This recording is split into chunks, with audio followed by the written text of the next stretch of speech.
જાગૃત યુવા નેતા યુવરાજસિંહ જાડેજા દ્વારા કેમિકલ યુક્ત નકલી દૂધના ટેન્કરનો કરાયો પર્દાફાશ, દોષિતો સામે કડક કાર્યવાહીની કરાઈ માંગ।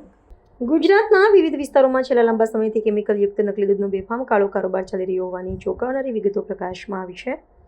આ ગંભીર મુદ્દે જાગૃત યુવા નેતા યુવરાજસિંહ જાડેજા અને તેમની ટીમ દ્વારા બાતમીના આધારે નકલી દૂધથી ભરેલા આખા ટેન્કરને રોકીને કૌભાંડનો પર્દાફાશ કરવામાં આવ્યો હતો। આ ટેન્કરમાં માનવ સ્વાસ્થ્ય માટે અત્યંત જોખમી એવા રાસાયણિક પદાર્થો ભેળવીને દૂધ જેવું સફેદ પ્રવાહી તૈયાર કરવામાં આવ્યું હોવાનું પ્રાથમિક તપાસમાં જણાઈ આવ્યું છે। આ ઘટનાનું વિશ્લેષણ કરતાં સ્પષ્ટ થાય છે કે નફાખોર તત્વો સામાન્ય જનતાના સ્વાસ્થ્ય સાથે ખુલ્લામચેડા કરી રહ્યા છે। શુદ્ધ દૂધના નામે વેચાતું આ ઝેરી રસાયણો બાળકો અને વૃદ્ધોના સ્વાસ્થ્ય માટે જીવલેણ સાબિત થઈ શકે છે। યુવરાજસિંહ જાડેજાએ આક્ષેપ કર્યો છે કે સ્થાનિક તંત્ર અને ખાદ્ય સુરક્ષા વિભાગની નિષ્ક્રિયતા અથવા મિલીભગતને કારણે જ આવા મોટા પાયે નકલી દૂધના નેટવર્ક કાર્યરત છે। આ પર્દાફાશ બાદ રાજ્યભરમાં દૂધની શુદ્ધતા અંગે ગંભીર ચર્ચાઓ અને ચિંતા ફેલાઈ ગઈ છે। આ મામલે સ્થાનિક પોલીસ અને સંબંધિત સરકારી વિભાગો દ્વારા તપાસનો ધમધમાટ શરૂ કરવામાં આવ્યો છે। કૌભાંડમાં સંડોવાયેલા શખ્સો વિરુદ્ધ કડક કાયદાકીય કાર્યવાહી કરવાની ખાતરી આપવામાં આવી છે। આગામી સમયમાં શંકાસ્પદ ડેરીઓ અને વિતરણ કેન્દ્રો પર સઘન તપાસ હાથ ધરવામાં આવશે, જેથી દૂધના નામે થતી આ છેતરપિંડી કાયમી ધોરણે બંધ કરી શકાય। જાગૃત નાગરિકોએ પણ આ પ્રકારના અનૈતિક તત્વો સામે અવાજ ઉઠાવતા અને શંકાસ્પદ ગતિવિધિઓની જાણ પ્રશાસનને કરવા અપીલ કરવામાં આવી છે। મારું નામ યુવરાજસિંહ જાડેજા છે।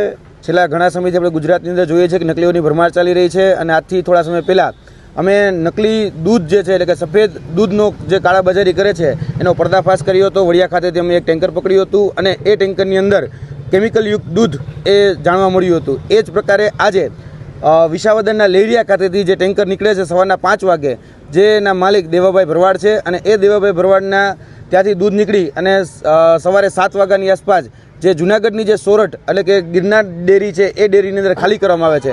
આજે અમારા દ્વારા આ જે દૂધ જે છે એ દૂધની ગાડીને રોકવામાં આવેલી છે। કાળવા ચોક પાસે જે સરકારી પુસ્તકાલય છે તે રોકવામાં આવેલી છે અને આ જે મુદ્દામાલ છે અત્યારે હાલ 112ને કોલ કરી પીઆઈને જાણ કરી અને ત્યારબાદ એફએસએસઆઈના અધિકારીને જાણ કરી આ મુદ્દામાલ છે હાલ જપ્ત લેવામાં આવેલો છે।